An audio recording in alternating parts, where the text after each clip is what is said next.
No tienen una idea cómo está esto de calientito. ¿Por qué? Porque están ahorita precisamente revisando y rechazando las ternas a la Suprema Corte de Justicia, la ministra que hace falta.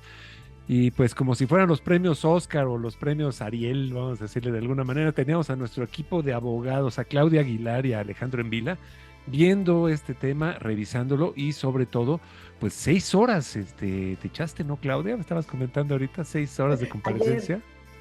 tengo Qué medio síndrome barbaridad. de Estocolmo, entonces las comparecencias en la Comisión de Justicia me las eché todas. Por salud mental no lo debí de haber hecho, pero Lo algo hiciste. me No quería debiste. dejar la televisión, entonces así estuve. Ni hablar. Pero bueno, Edgar, ese es el tema ahorita, ¿no? Creo que es lo que está calientito y sobre todo que tiene aquí a nuestros queridos asesores legales muy, muy calientitos también. Así es, amigas, amigos de Conexionistas, qué gusto que conectan con nosotros de nuevo. Y bueno, ya todo el preámbulo fue dicho. No conviene que haya o no haya decisión. Nos esperamos, no nos esperamos. ¿En qué escenario estamos? Cuéntenos. Hola, Claudia. empiezo. Hola a todos, gracias por este espacio. Y pues ahora sí que empezaste con la pregunta más difícil, porque es ¿qué nos conviene? Yo creo que nos conviene, lo que nos conviene está muy difícil porque no creo que vayan a nombrar a alguien que merezca estar en la corte, ¿no? O sobre todo que tome y tenga la altura de miras para estar en ese encargo durante los próximos 15 años, aunque esto pues también se suma al asedio que hay en contra de la Suprema Corte de Justicia de la Nación y del Poder Judicial. Decíamos antes de que empezara y Alejandro decía se va a poner peor y creo que pues sí tiene razón o que sí esto puede estar peor, pero quizá lo que vale la pena recapitular es el presidente propuso una terna, digamos una terna de 3 perfiles de mujeres abogadas, las 3, para cumplir la vacante que dejó el ministro Saldívar con motivo de su renuncia. Esas 3, los perfiles lo comentábamos creo que de alguna manera, son 3 perfiles sumamente cercanos a la presidencia de la República, familiares incluso de gente que está en cargos de poder y de toma de decisión, como la hermana de la secretaria de Gobernación, la hermana del actual jefe de gobierno de la Ciudad de México y la actual consejera jurídica de la presidencia, ¿no? Como no se cuidan las formas ni nada, la verdad es que fue muy deplorable lo que pasó, diría yo, en la Comisión de Justicia el día de ayer, porque fueron muy desorganizados, no estaban todos, en lugar de primero votar el tema de elegibilidad en el sentido estricto, sobre todo de la consejera jurídica de la presidencia, hicieron un desastre. Pero el punto es que nos llevaron hoy a que, una vez con un dictamen de elegibilidad de las 3, se llevara la votación, comparecieran ante el Pleno del Senado y se tuvieran las rondas de votación que se habían acordado. En la primera ronda de votación, ninguna alcanzó la mayoría calificada, es decir, la mayoría de 2/3 de los votos presentes, como era de esperarse. La verdad es que, digamos, la menos mala de las 3, y diría yo, la verdad, bastante articulada, por lo menos en su manera de contestar a las preguntas que le fueron planteadas, que fue Berta Alcalde Luján, pues obtuvo 58 votos en esa primera ronda de votación, que eran insuficientes, ¿no? Necesitaban 75 votos para que fueran las 2/3. Se hizo una segunda ronda, en esa segunda ronda obtuvo 68 votos Berta Luján, pero de todas maneras no alcanzó la mayoría calificada. Eso significa que la terna se rechaza, se regresa al Ejecutivo para que proponga otra terna. Otra terna donde, como ha pasado en otras ocasiones, puede nombrar a una, digamos, variar una sola de las integrantes de la terna. Idealmente esperaría uno que cambiara las 3 y mandara 3 perfiles y además mejores, ¿no? Veo a Alejandro con mucha preocupación y por lo menos suspicacia en el sentido que nos vayan a mandar mejores perfiles, que yo creo que habría perfiles afines, digamos, al movimiento, afines a la izquierda, afines a esta ideología, digamos, de quienes están en el poder, pero que no necesariamente estuvieran, digamos, tan cuestionados por la cercanía que rayan el nepotismo. Y entonces eso es lo que sigue, ¿no? Si otra vez rechazaran la terna, pues por primera vez en la historia, cuando menos moderna de este país, por lo menos de la corte de estos 30 años, el presidente designaría directamente a la persona que ocuparía ese lugar, digamos, en la Suprema Corte de Justicia de la Nación. Y eso la verdad es que nada más como para abrir boca y escuchar lo que tiene que decir Alejandro, digamos, de las cuestiones muy prácticas, ¿no? La verdad es que muy prácticas porque nada más es dónde estamos. Hoy por hoy ya se rechazó la terna, el presidente tiene que nombrar otra, pero creo que estamos ante una profunda reflexión que va más allá de lo que hemos dicho del asedio al Poder Judicial Federal.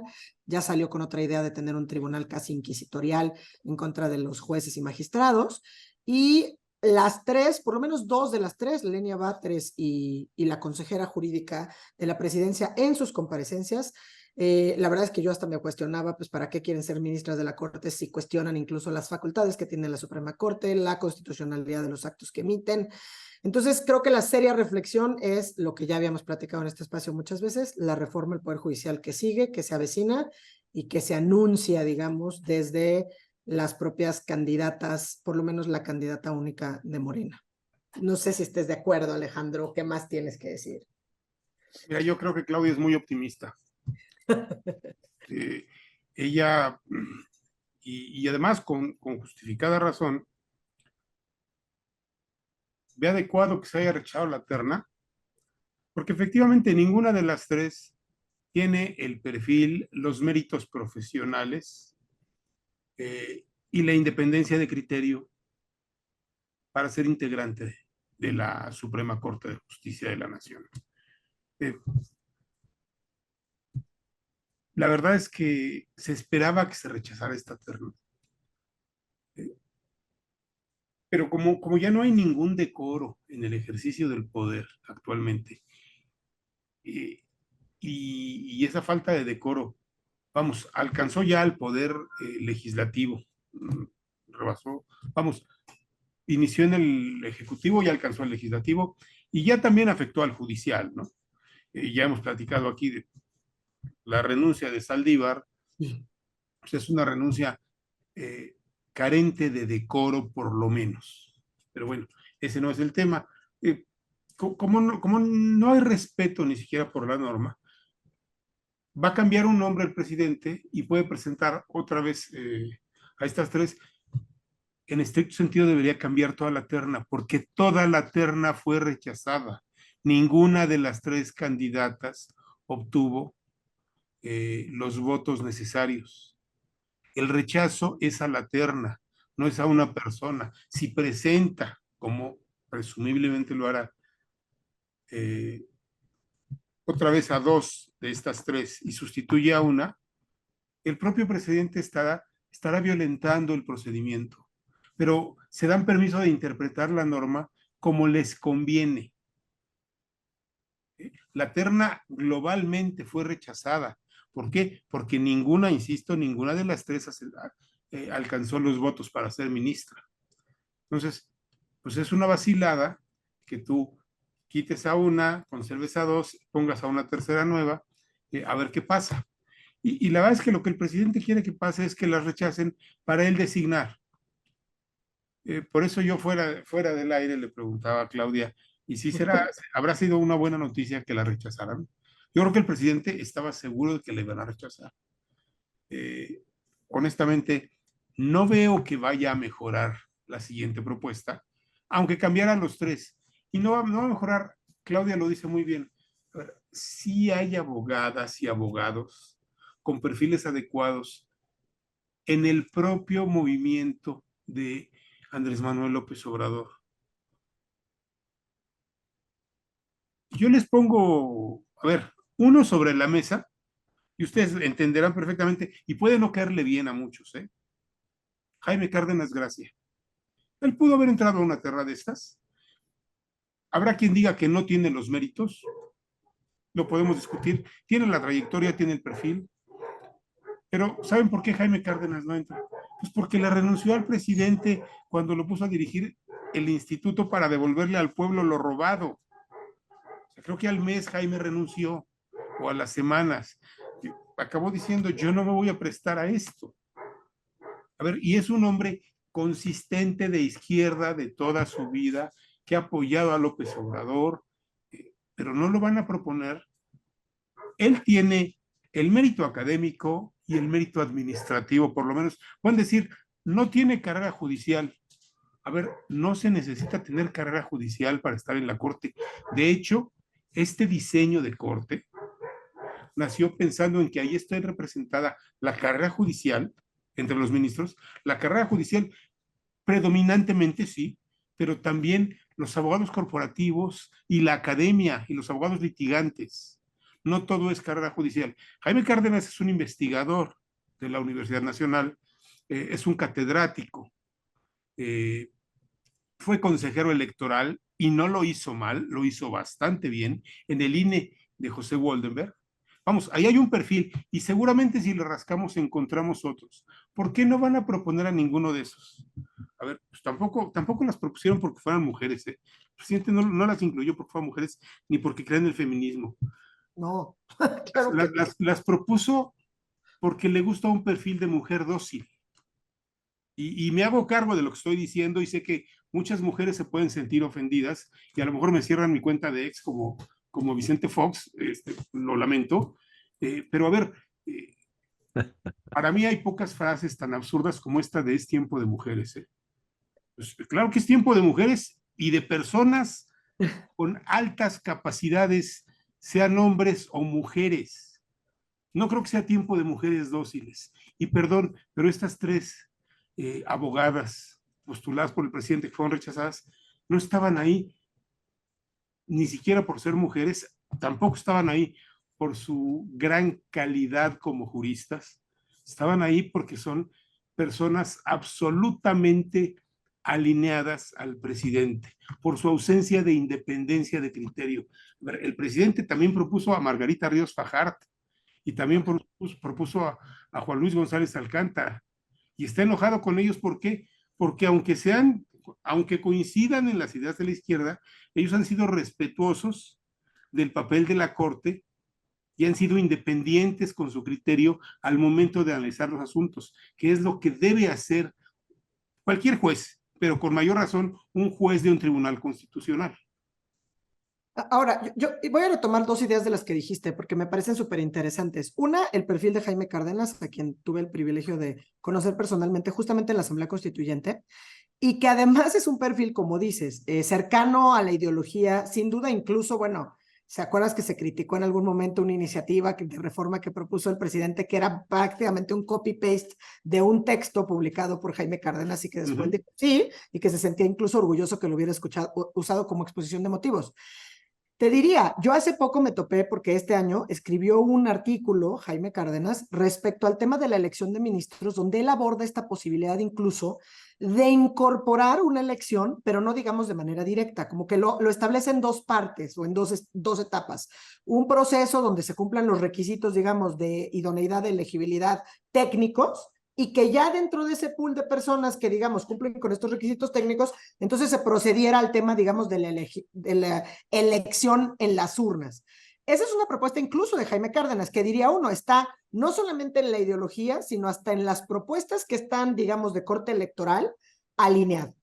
Y si buscaran mujeres de izquierda, me parece que incluso en su gobierno, o por lo menos cercana a sus otros gobiernos, ha habido perfiles que son bastante sólidos, que también podrían elevar, digamos, el debate en la Corte, como la propia doctora Leticia Bonifaz, que también es de la universidad, ¿no? O incluso se ha dicho Ana Laura Magaloni que él ya la había puesto en una terna.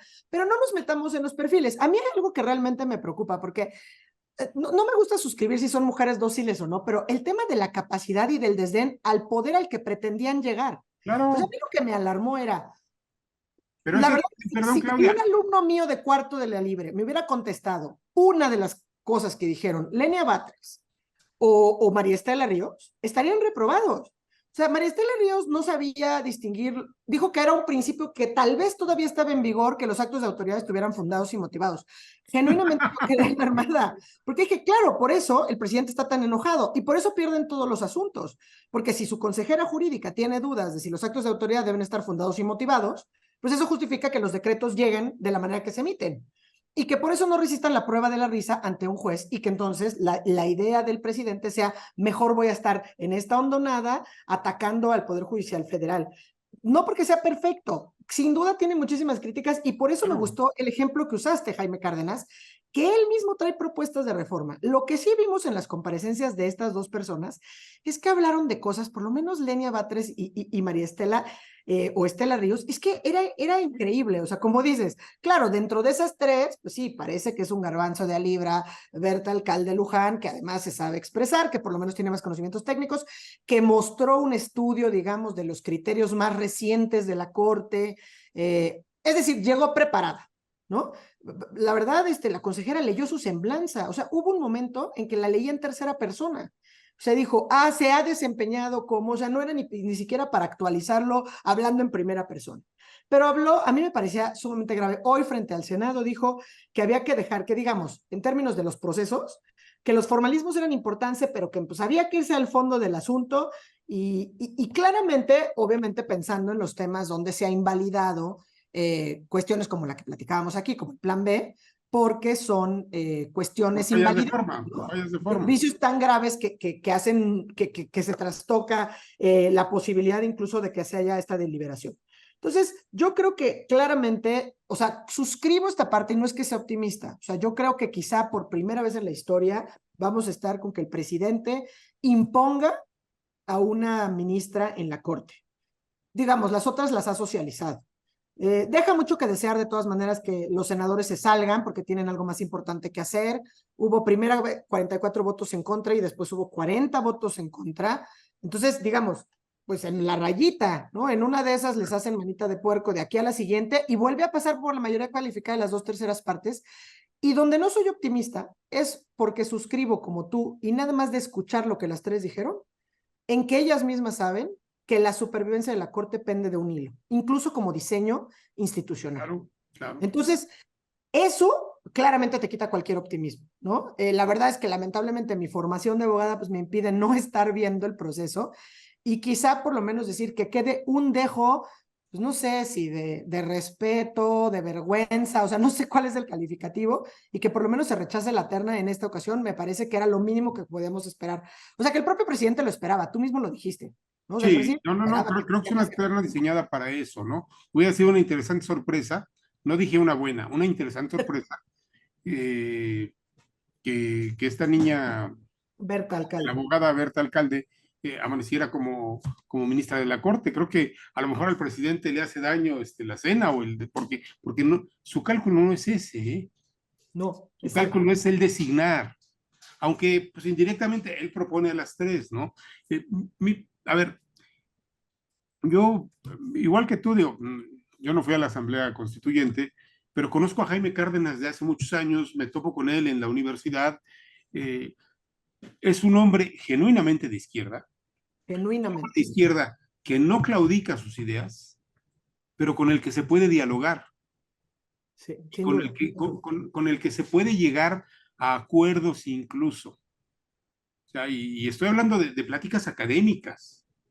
Digo, si ustedes creen que los académicos son de lo más civilizados del mundo, están equivocados. O sea, para defender sus ideas o sea, quizás somos más radicales que los políticos de Morena. Bueno, ver, oye, Jaime es un déjame. hombre con el que se puede hablar y hay otros y hay otras. Eh, ya lo mencionaba Claudia. A mí me parece claro, que lo delicado es que hay un diseño institucional, hay una ruta crítica para demoler al Poder Judicial como lo conocemos hoy. Eso es lo que tendríamos que estar pensando, eso es lo que tendríamos que estar viendo. No va a mejorar la terna. Creo que el presidente apuesta por designar y es su manera de tomar por asalto el Poder Judicial. Incluso ya lo habíamos comentado aquí, en detrimento de Claudia Sheinbaum, si es que Claudia gana la elección. ¿Por qué, claro. por qué esta designación le tocaba? Ajá. La propuesta de esta terna le tocaba a Claudia Sheinbaum. A mí me preocupa mucho y otros abogados, incluso abogados de izquierda simpatizantes del presidente, no me he encontrado a uno que me diga seria y honestamente que vio con simpatía la integración de la terna. A todos les pareció una falta de respeto al gremio jurídico, al Estado de Derecho y a la Administración de Justicia, por supuesto, a la institución Poder Judicial. Ya, Muy a ver, bien. quizás, Edgar, eh, a ver, la hipótesis de la mesa es este ejercicio, este primer ejercicio, o más bien todo el ejercicio que empezó con esto, está diseñado por el presidente y el presidente a final de cuentas va a quemar estos cartuchos para llegar hasta la última instancia en donde él tenga la facultad de decidir a quien le venga en gana. Eh, y hay aquí algunas cosas, no es que me preocupen, sino quisiera yo aclararlas como este ciudadano lejos de este circo. Y cuando digo lejos, no solamente estoy hablando de la distancia en la que me encuentro, sino profundamente desinteresado porque no veo cómo, ¿no? Si yo viviera en México, ¿no? En mi día a día esto me pudiera afectar. Y eso no quiere decir que no me afecte. Quiere decir que el tema es tan técnico que no Sí, alcanzo a digerir cómo me afecta y por lo tanto genera un efecto perverso Claro, que impide mi politización, ¿no? Y mi entendimiento. A ese ciudadano quiero llegar. Y hay varias teorías acá. Primero, que quizás no nos deba de sorprender que el presidente hace lo que hace porque es un hombre de poder y eso lo haría cualquier presidente.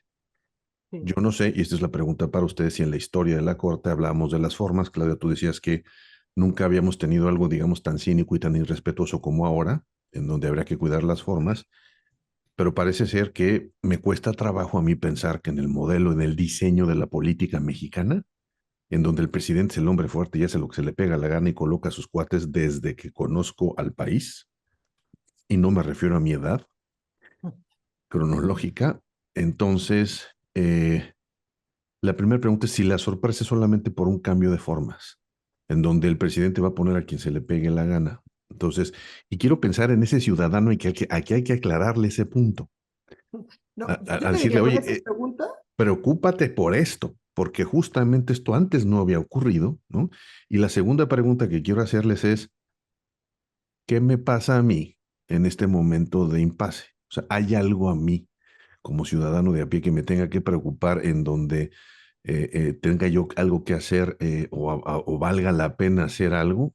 ¿O simple y sencillamente nos tendremos que sentar a esperar cómo se desarrolla el proceso y solamente hasta que tengamos el nuevo juez podamos hacer algo? ¿Cómo lo ven? a ver, Rápidamente, 5 minutos cada uno, 2 minutos cada uno, por favor. rapidísimo, dos cosas. O sea, yo dije, no se había visto en estos 30 años, porque es el modelo de corte que tenemos, ¿no? O Ujú. sea, sí aclaro eso porque son esas formas donde trataron justamente, porque era el cambio del partido del régimen hegemónico, por lo menos se trató de consensuar, digamos, con las otras fuerzas políticas, incluso los primeros 11 nombramientos, ¿no? De esta corte que estamos viendo, pues prácticamente que está en su ocaso, ¿no? A sus casi 30 años está desapareciendo. Entonces, en la historia del México, por supuesto que había pasado, incluso presidentes como Lázaro Cárdenas, que tenemos así como el gran hombre de izquierda, él corrió a los ministros y los puso por 6 años, ¿no? Entonces, despidos constitucionales de ministros antes del 94 había habido como 5 y se avecina, me parece, en el 2024 otro gran despido constitucional de ministros y ministras de la Suprema Corte de Justicia de la Nación con otro diseño que vayamos a tener. Esa es la primera pregunta. Respuesta a tu pregunta. Entonces, evidentemente, el hombre fuerte, el titular del Ejecutivo, y aquí y en cualquier papel donde tiene esa posición, nombra gente afín a su ideología, afín a su partido. Eso es lógico. Para llegar a esa libretita negra, pues tienes que estar en ese pequeño grupo, ¿no? Cercano, para que te coloquen. Lo que pasa es que cuidas la forma donde dentro de ese cercano grupo, pues reúnas las cartas mínimas credenciales, el reconocimiento. Bueno, vaya hoy algún senador, incluso haciendo una crítica a la renuncia de Saldívar, decía, en esa terna estaba, ¿cómo se llama?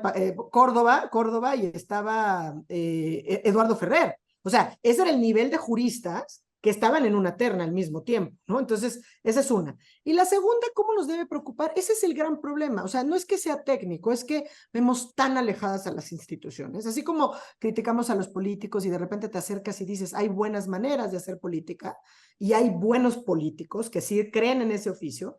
De la misma manera, la impartición de justicia está muy alejada, ¿no? Entonces, lo hemos tratado de decir, pero bajar la narrativa al nivel de la gente, se han hecho muchos esfuerzos, pero yo creo que lo que está en riesgo en términos de diseño institucional no es palpable para la ciudadanía de a pie, no es palpable de manera no inmediata. Incluso te diría yo, pues la verdad es que el diseño, podemos decir, se nos van las libertades, se nos va esto, se nos va el modelo, ha pasado aquí, está pasando en Estados Unidos, en otras cortes constitucionales, y hasta que no te llega a tocar a la puerta, lo malo es que la ciudadanía no despierta, ¿no? Entonces, eso sí Claro. creo que es un tema mucho más complicado. Alejandro, a ver, rápidamente, eh, uno, a ver, sí es diferente la historia de la Corte de 1995 hacia atrás y de 1995 hacia adelante. Sí es diferente. Uh -huh. Hay una diferencia grande. No habíamos visto lo que hemos visto hoy. Eh, porque lo que pasó electoralmente en 1997, sí cambió el reparto de poder en el país. No quiere decir que el poder esté en el pueblo y reside en el pueblo. No, no, no. A ver, quiere decir que los partidos de oposición conquistaron por primera vez posiciones de poder suficientes para hacer que el gobierno negociara con ellos. ¿Sí? Eso tiene como antecedente la corte diseñada y echada a andar, esta corte que conocemos en 1995. A partir del 97, el presidente no tenía más y no tuvo más hasta ahora la posibilidad de imponer a sus cuates simple y llanamente. Tuvo que negociar con las otras fuerzas políticas. Y esa negociación, pues lo que implicó fue un equilibrio de poderes. Para eso es el equilibrio de poderes. Para eso existen los partidos políticos y las fracciones parlamentarias en una democracia, y nos puede parecer ridículo, pero pues la mexicana todavía es una democracia joven y bien imperfecta, absolutamente imperfecta, con muchos defectos, la partidocracia entre ellos, y Ajá. la Corte sí es un tribunal constitucional que había funcionado como contrapeso al poder presidencial y a los excesos legislativos también, y eso es lo que está en juego. También con un montón de imperfecciones en el Poder Judicial, digo, hay muchísimas más importantes, pero una que a mí me ha hecho ruido siempre y se la dije muchas veces al ministro Góngora, que pues era profesor mío, entonces podía platicar con él, eh, la incapacidad del Poder Judicial para comunicarse con la sociedad y para poder hacer que su discurso, el institucional, aterriza y lo entiende el ciudadano. Tienen un canal de televisión, caramba. Gastan mucho dinero en hacer pésima comunicación. Y bueno, la ministra presidenta, que me merece todo el respeto del mundo, pues es muy malita para comunicarse. Ella es de la idea de que los jueces hablan por sus sentencias. Y la verdad es que mientras los ministros no se asuman como actores políticos, que sí lo son, porque dirimen controversias entre políticos, entre poderes. Por supuesto. Mientras no lo hagan, pues seguirán cayendo en este juego perverso y perderán las narrativas. Y ya para terminar, a la segunda pregunta, pues ¿qué está en juego? Claudia ya lo respondió, nada más que lo respondió muy de rápido.